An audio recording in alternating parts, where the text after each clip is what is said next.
Story 1. The Antique Correspondence. Pack Thomas Cross was an antique collector. More accurately, he was a struggling collector. His bills were piling up higher than his collections. So, when he acquired an old oak box full of handwritten letters from an estate auction in Bloomsbury, London, he saw nothing but a quick profit. The box looked intriguing and mysteriously aged. Inside were hundreds of letters exchanged between two women, Mrs. Eleanor and Miss Evelyn, dating back to the early 1900s. Initially, the correspondence contained only social exchanges and trivial recipes, but as Thomas organized them, he noticed a bizarre shift. In the letters around 1910, Miss Evelyn often complained about her fatigue and approaching old age, while Mrs. Eleanor always sounded vibrant and full of life. Evelyn wrote, "Dearest Eleanor, I swear I feel myself aging at twice your pace. Where have you found your fountain of youth?" Eleanor's replies were always evasive, yet hinting, "My dear Evelyn, it is no fountain. It is merely a small exchange, a guarantee of time." A shiver ran down Thomas's spine. He kept flipping through the letters until he reached the year 1925. The final letter, separate from the rest, was folded and sealed with black wax. When Thomas broke the seal, he saw the script wasn't written with ink, but with a dark, dried reddish-brown fluid. Blood. It was a short, formal agreement signed by both women. It mentioned no money or property, only confirmation of the transfer. Immediately after reading the blood contract, Thomas felt his body become heavy. He dismissed it as lack of sleep, but when he looked in the mirror the next morning, he was horrified. It was Thomas, yet he seemed to have aged about 5 years overnight. Deeper crow's feet appeared around his eyes, and new gray streaks laced his hair. Obsessed, he returned to the letterbox. He found a new handwritten letter addressed specifically to him. It was from Evelyn. Evelyn wrote, "Dearest Thomas, I have finally found a new intermediary. Thank you for your kindness. I was quite weary of that old body. Eleanor and I found a way to maintain longevity by transferring the management of the contract to a new soul. It is now your turn. Enjoy your remaining days." Thomas trembled. He hadn't just bought an old box of letters. He had bought a curse. By reading and interacting with the transfer contract, he had agreed to shoulder the burden of the prolonged lives of two dead women. Every time he touched the box, he aged more rapidly. By the third day, Thomas had aged another 10 years. His skin was wrinkled, his hands shook violently. He decided to act. He had to destroy this curse. He carried the oak box to his fireplace, doused it with fuel, and lit it. The flames erupted fiercely. As the box burned, Thomas heard horrifying sounds from within, not the crackle of wood, but the whispers of the two women, a mix of cackles and pleas. When the fire died down, Thomas breathed a sigh of relief. He looked into the ashes, believing he had saved himself. But then, from the charred remains, a small white object emerged, untouched by the flames. It was a small, rolled-up piece of parchment, sealed with a fresh layer of black wax. Thomas used his frail, shaking hands to open it. The script was written in normal black ink, but with a cold, sharp precision. Clause 1. This contract is irrevocable. Clause 2. The contract can only be transferred. Congratulations. You remain the contract holder. Then, he saw his own handwriting, old and shaky, appear at the bottom of the parchment, signed with a small drop of blood. Thomas C. has signed. He had unknowingly signed the new contract himself. The awful realization dawned on him. The two women were free. Now to escape, Thomas had to find a new soul. He had to find someone to exchange this box and this curse with. Thomas looked in the mirror. An old withered man stared back. He knew he did not have much time left. He retrieved the half-burned oak box from the ashes and placed it on his desk. He took out paper and a fountain pen. With trembling hands, he began to write the first letter to the next one. He had to make it sound appealing, sweet, enticing, to lure the new recipient. He had to continue this horrifying correspondence service or quickly crumble to dust.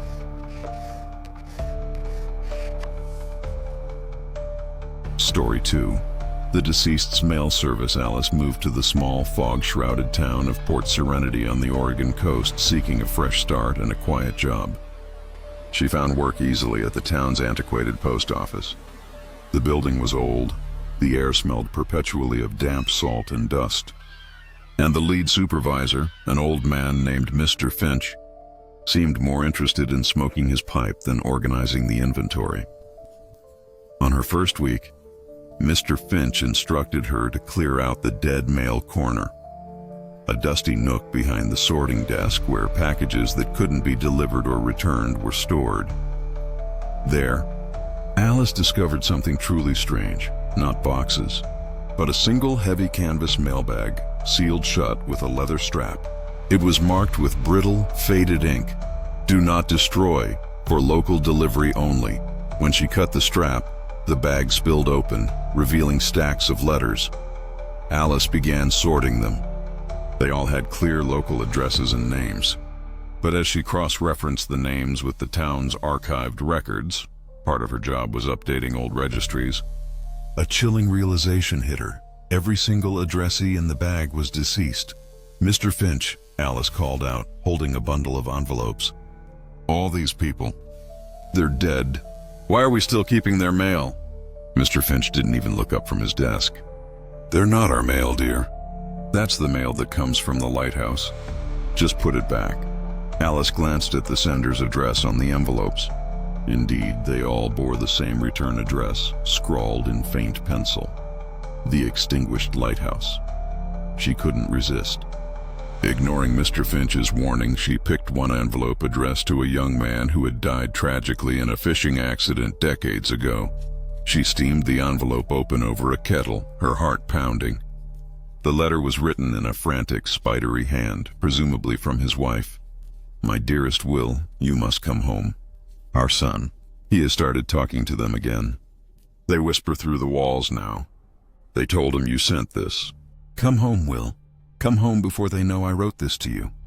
Tears blurred Alice's eyes. This wasn't a joke.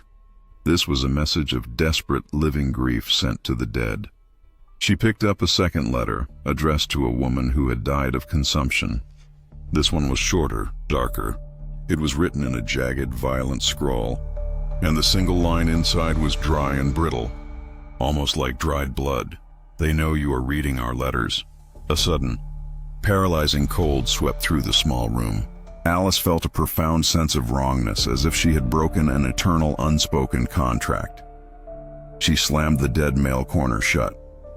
From then on, she tried to avoid that section of the post office, but the mailbag was calling to her.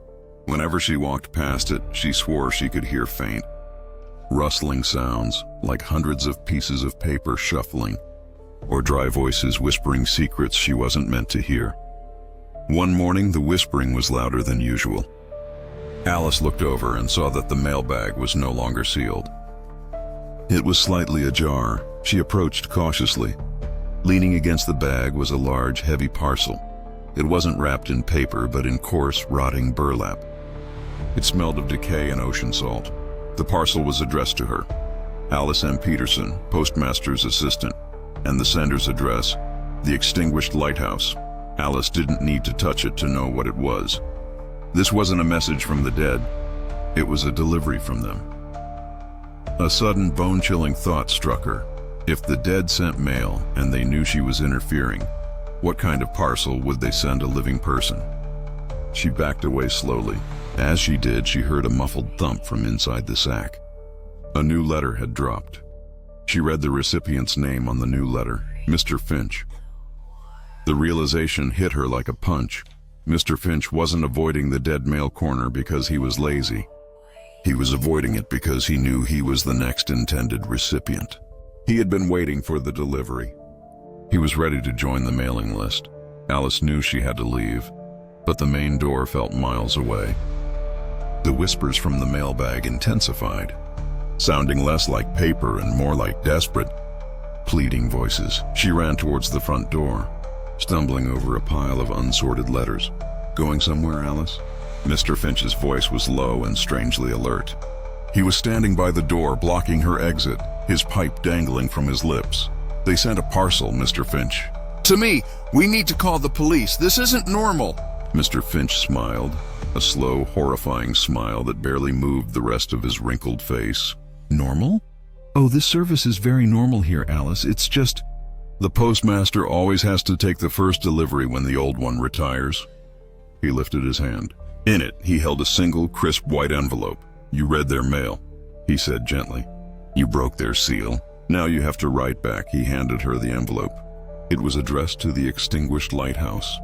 "There was no sender's address. What do I write?" Alice whimpered, her mind collapsing into panic. "You write your request." "Your final request for service," Mr. Finch instructed, stepping closer. "Tell them where you want to go.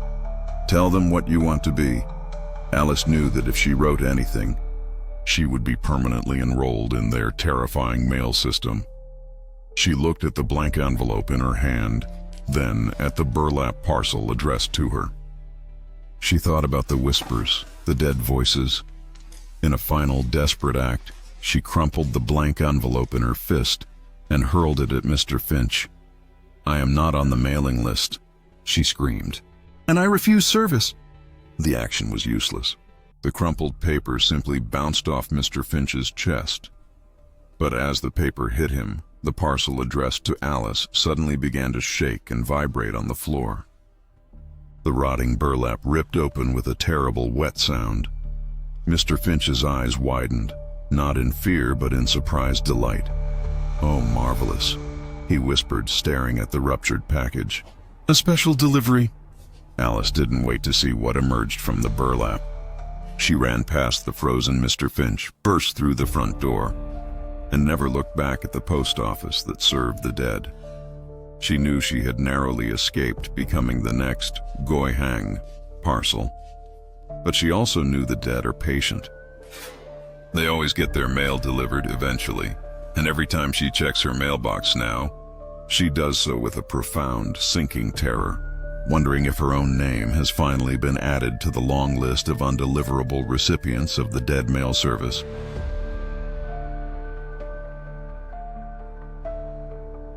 Story 3. The Stalker's Anonymous Letter. Sarah cherished the quiet, predictable life of her Boston suburb. But that tranquility was shattered on a Thursday morning when she found a thick white envelope in her mailbox. It bore no stamp, no return address. The content was just a single line, written in dark, dried-out ink. "The color blue brings out your eyes." She had worn a blue sweater yesterday. Dismissing it as a joke, she crumpled the paper and tossed it away. But 4 days later, the second letter appeared, neatly placed on her doormat. This time, the content was terrifyingly specific. "You spilled your coffee at 7:35 this morning." A bad start to the week. Sarah spiraled into panic. Spilling coffee was a minor mishap that happened entirely inside her kitchen, behind closed curtains. The stalker wasn't just watching her from afar. They knew her most private, momentary actions. On Tuesday night, the third letter appeared. It was sitting neatly on her pillow. Just one word, capitalized and scrawled, "Quick." Sarah knew something had entered her home. In desperation, Sarah decided to confront the threat. She wrote a challenging note to the stalker and placed it under her doormat. She installed cameras and stayed up all night waiting, but nothing happened. The next morning, she discovered a horrifying truth. The letter she had placed under the doormat was back. It had been opened and resealed with a strange stamp marked with a deep, unsettling postmark. Inside. At the same time, she found a new envelope on her kitchen counter. It contained one question. "Why are you sending letters to me from inside my own house?" The realization hit Sarah. The stalker wasn't an external intruder. It was a presence that had commandeered her house, turning it into a giant envelope to contain her and run its chilling postal service. She tried to flee. The front doorknob spun uselessly. The windows were locked tight, and looking through the glass, the outside world seemed unnaturally flat, like a mere sketch. A tall, dark figure appeared in the kitchen doorway, declaring her a package and beginning to press a burning, invisible stamp onto her back. Sarah understood she had to fight the entity using its own rules. In agonizing pain, she tore off a piece of paper, soaked it with blood from the burning sensation on her back, and scribbled, "Return to sender." She threw the paper and all the anonymous letters at the dark figure, screaming, "I reject service.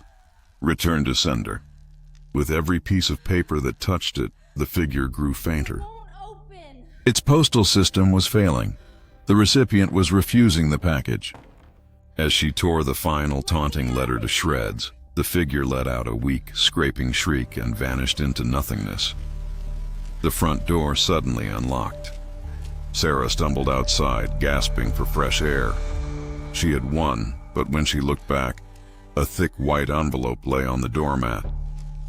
She didn't open it, but noticed a small note, carefully taped to the corner, "Service denied." Sarah never went back to that house. She knew that the terrifying postal service still existed, and that some letters once sent are never truly canceled.